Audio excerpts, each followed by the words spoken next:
قال رب اشرح لي صدري ويسر لي أمري واحلل عقدة من لساني يفقه قولي واجعل لي وزيرا من أهلي هارون أخي اشدد به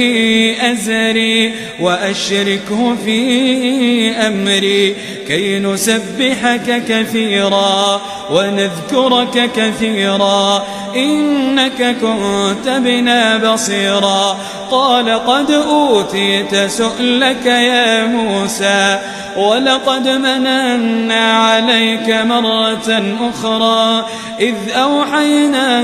إلى أمك ما يوحى أن اقذفيه في التابوت فاقذفيه في اليم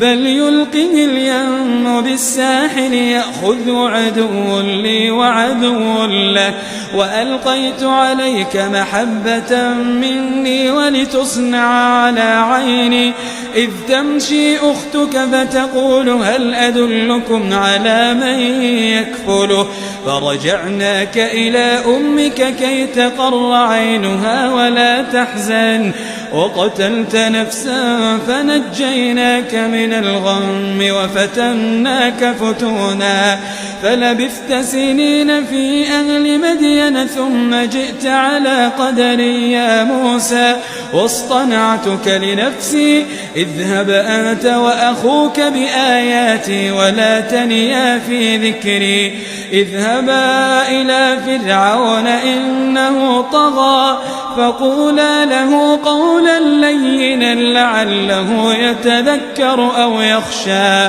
قالا ربنا إننا نخاف أن يفرط علينا أو أن يطغى قال لا تخافا إنني معكما